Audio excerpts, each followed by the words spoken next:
আমাদের এবারের গন্তব্য হাওড়া জেলার অন্তর্গত ত্রিবেণী। যারা একদিনের ছুটিতে কোথাও ঘুরতে যাওয়ার পরিকল্পনা করছেন তারা অনায়াসেই চলে আসতে পারেন এই ত্রিবেণী শহরে। তো জেনে নেওয়া যাক কিভাবে পৌঁছবেন ত্রিবেণী। কলকাতা থেকে হাওড়াগামী যে কোনো বাস ধরে হাওড়া স্টেশনে এসে তারপর হাওড়া থেকে ত্রিবেণী ট্রেনে করে সহজেই চলে আসতে পারবেন ত্রিবেণী।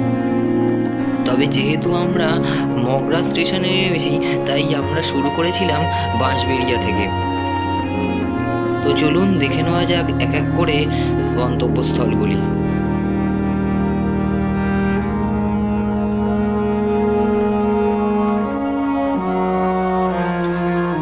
আমাদের এই ভ্রমণ পর্বের প্রথম গন্তব্য বাঁশবেড়িয়ার ডাকাত কালী মন্দির। বাংলার ত্রাস রঘু ডাকাত সেকালের জমিদার বাড়ি ডাকাতি করতে যাওয়ার সময় এখানে মাকে পুজো দিয়ে ডাকাতি করতে বেরোতো। পরে তাদের কার্যসিদ্ধি হলে ফিরে এসে ধুমধাম করে মায়ের পুজো দিত। আগে এখানে নরবলি হতো। একবার রামপ্রসাদ এদিক দিয়ে যাওয়াতে ডাকাতরা তাকে ধরে নরবলি দেওয়ার জন্য উদ্যত হলে রামপ্রসাদের মুখ থেকে কালী বন্দনা শুনতে পেয়ে তারা রামপ্রসাদকে ছেড়ে দেয় এবং সেই থেকে নরবলির প্রথাও উঠে যায়।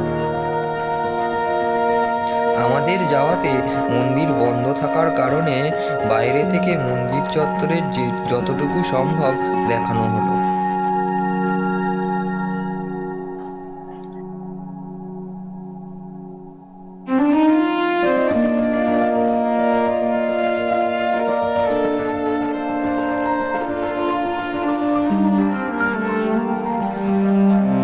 আমাদের পরবর্তী গন্তব্য হলো কুন্তিঘাটের ঝুলন্ত কাঠের ব্রিজ। যারা এই ব্রিজ প্রথমে দর্শন করবেন তারা কুন্তিঘাট স্টেশন থেকে অটো বা টোটো ধরে সরাসরি চলে আসতে পারেন কুন্তিঘাটের এই কাঠের ব্রিজে। এই ব্রিজটি নবাব সিরাজউদ্দৌলার সময়কারের তৈরি।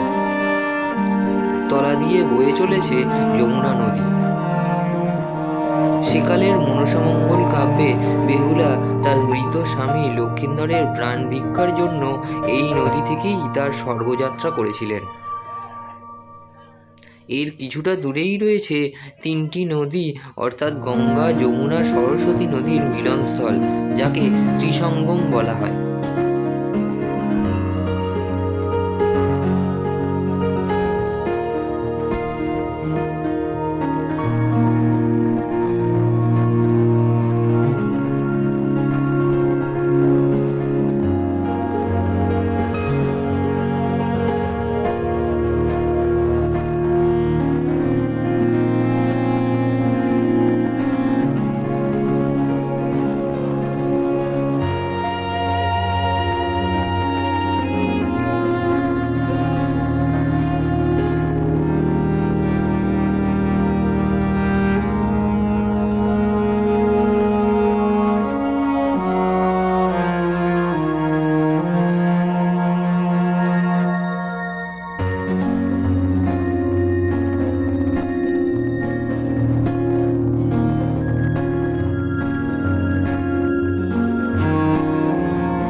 এরপর দেখতে দেখতে আমরা চলে এলাম জাফর খান গাজীর দরগায়।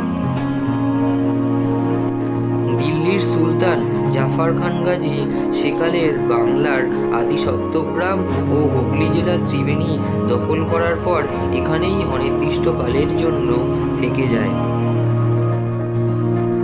এবং এখানেই 1298 খ্রিস্টাব্দে এই দরগাটি নির্মাণ করে। আগে এখানে একটি হিন্দু দেবতার মন্দির ছিল।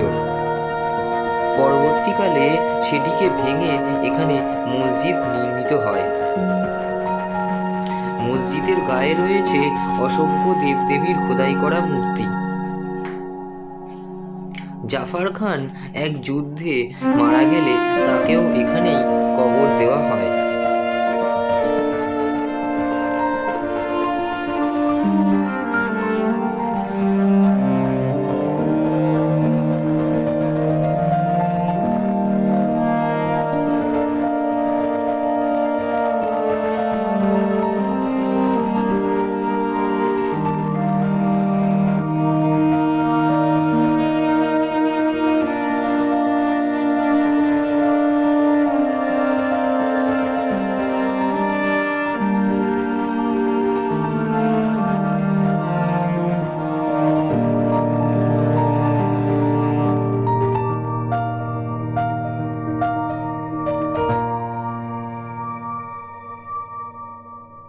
জাফর খান গাজীর দরগার ঠিক পাশেই রয়েছে পণ্ডিত ঈশ্বরগুপ্ত সেতু।